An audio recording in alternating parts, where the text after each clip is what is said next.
नमस्कार मैत्रिणींनो, सोप्या घरगुती रेसिपीमध्ये तुमचे खूप मनापासून स्वागत। आज आपण करणार आहे संक्रांत स्पेशल गुळपोळीची रेसिपी। त्यासाठी घेतलेलं साहित्य आपण पहिल्यांदा बघूया। हे 1 वाटी शेंगदाणे घेतलेले आहेत। हे शेंगदाणे मी घरात भाजून ठेवलेले आहेत, त्याचे फक्त साल काढून असे स्वच्छ करून घेतलेत। हे 1 वाटी तीळ, 1 वाटी सुकं खोबरं किसून घेतलेलं आहे, अर्धी वाटी बेसन आणि ह्यामध्ये घालायला हा 1.5 वाटी गूळ घेतला आहे। गूळ तुमच्या आवडीप्रमाणे तुम्ही कमी जास्त करू शकता। पहिल्यांदा आपण हे तीळ खरपूस भाजून घेऊया। बघा पॅन गरम झालेला आहे, गॅसची फ्लेम आपण ही लो ठेवून घेतलेली आहे। लो फ्लेमवर आपण हे तीळ खरपूस भाजून घेऊया।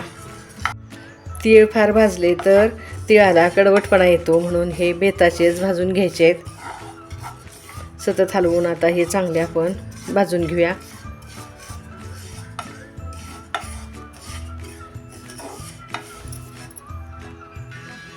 या गुळपोळीसाठी आपण ह्या देशी तिळाचा वापर करणार आहे। ह्या तिळाचा कलर पहिलाच अंधक असतो, त्यामुळं हे भाजलेले पटकन लक्षात येत नाही। तर हे भाजलेत कसे ओळखायचे, तर बघा आता हे चांगले चटचट उडायला लागलेत, म्हणजे हे चांगले भाजून झालेत। आता मी हे काढून घेते।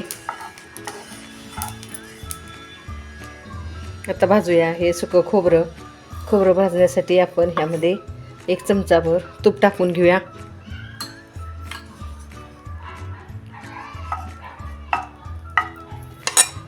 तूप थोडंसं वितळ आहे। आता हे खोबरं खरपूस भाजून घ्यायचं आहे। खोबरं भाजायला कसं फार वेळ लागत नाही। थोडा थोडा कलर बदलायला लागला की काढून घेऊया।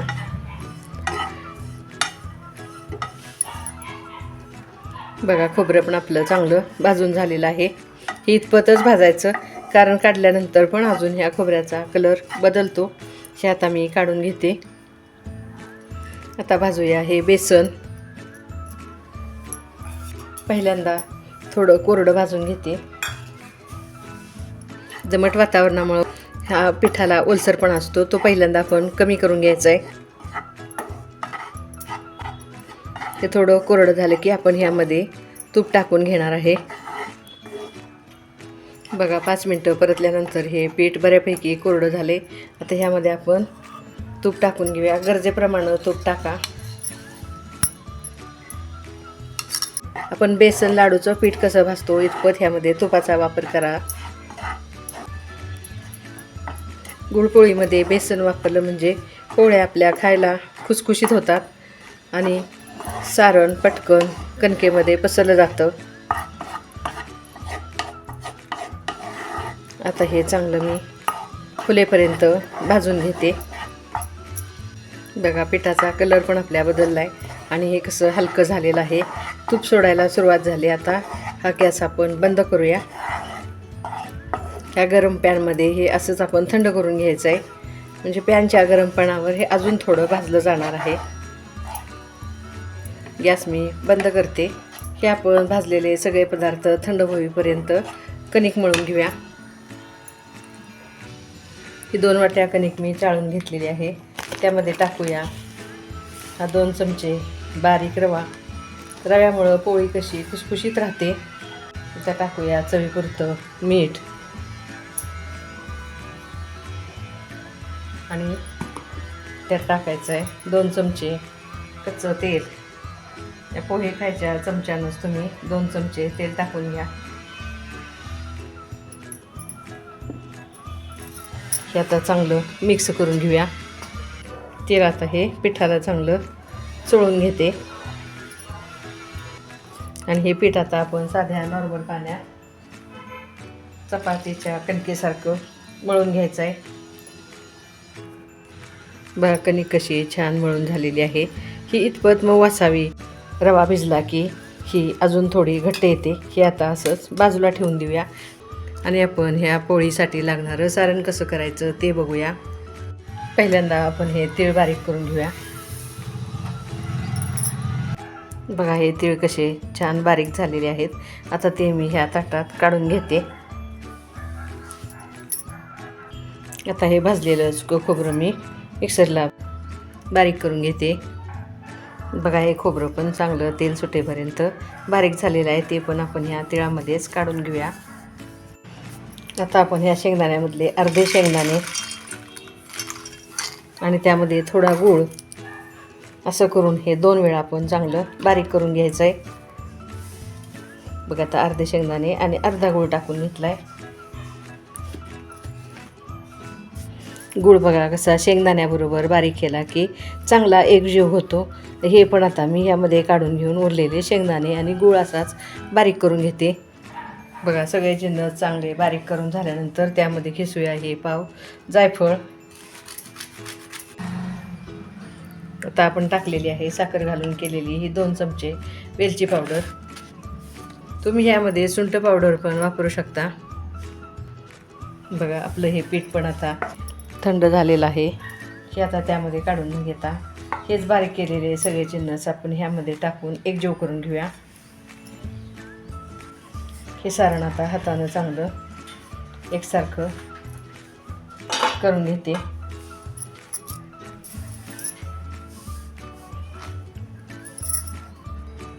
बघा हे सारण आपलं चांगलं एकजीव झालेलं आहे.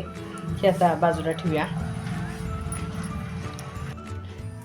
आता ह्या भिजलेल्या कणकेला आपण थोडा तेलाचा हात लावून घेऊया आणि ह्या कणकेचे मध्यम साईजचे गोळे करून घ्यायचे. असे हे सगळे गोळे करून घेतल्यानंतर आणखी त्याला थोडा तेलाचा हात लावून अशी ह्या पिठाची बारीक करून घेऊया.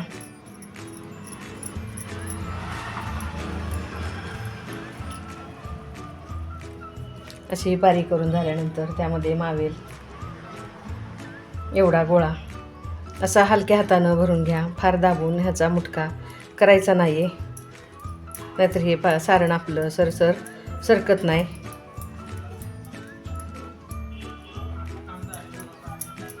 असा हा गोळा आपण पुरणपोळीसारखा मिटवून घ्यायचा आहे.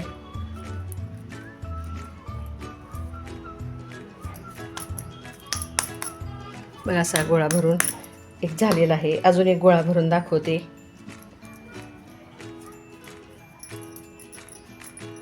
दोन वाटी कणकेचे आपले हे 9 गोळे झालेले आहेत. ह्यामधलं जवळजवळ अर्ध सारण आपलं शिल्लक राहणार आहे. ह्या आपण गरजेप्रमाणे पोळ्या करून घ्यायच्या आहेत. ह्या तुम्ही 15 दिवसात कधीही केल्या तरी चालतात. हे सारण आपलं 15 दिवस आरामात चांगलं टिकतं. हे असं दाबून चांगलं भरून घ्या आणि मिटवून हा पण गोळा आपला चांगला तयार झालेला आहे. ह्या आता पोळ्या आपण लाटून बघूया. हा गोळा आपण असा पिठामध्ये बुडवून घ्यायचा आहे. हातानं एकसारखा करून घ्या आणि हलक्या हातानं ही पोळी आपण लाटूया, म्हणजे हे सारण आपलं कडेपर्यंत जातं.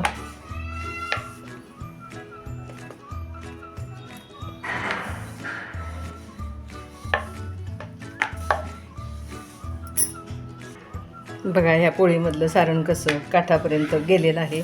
आता मी ही दुसरी पोळी पण लाटून घेते.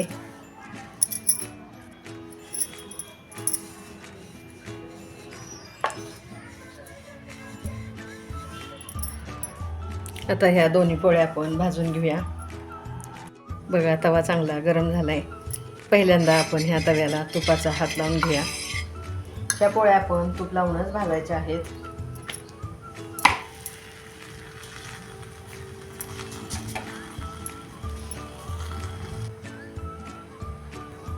बघा सारण काठापर्यंत गेल्यामुळे ही पोळी आपली कशी टम्म फुगलेली आहे.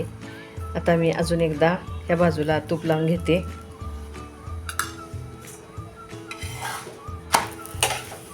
असं उलटून ह्या दुसऱ्या बाजूला आपण तूप लावून घ्या.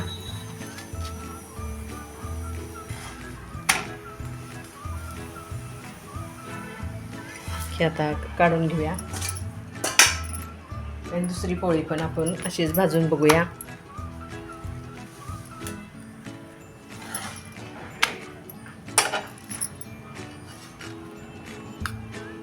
उलटल्यानंतर असं तूप लावा. पुन्हा उलटून असे ह्या दुसऱ्या बाजूनं तूप लावून घ्या आणि ही पोळी आपण आता खरपूस भाजून घेऊया. अशा करून ह्या सगळ्या पोळ्या मी लाटून भाजून घेते.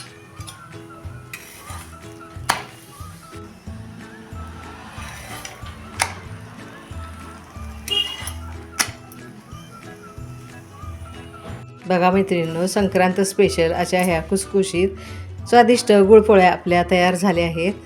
बघा, माझी ही रेसिपी आवडल्यास मैत्रिणींमध्ये शेअर करा. या पोळ्या तुम्ही ह्या संक्रांतीला नक्की ट्राय करा. पोळ्या कशा वाटल्या ते मला कमेंट्समध्ये कळवा.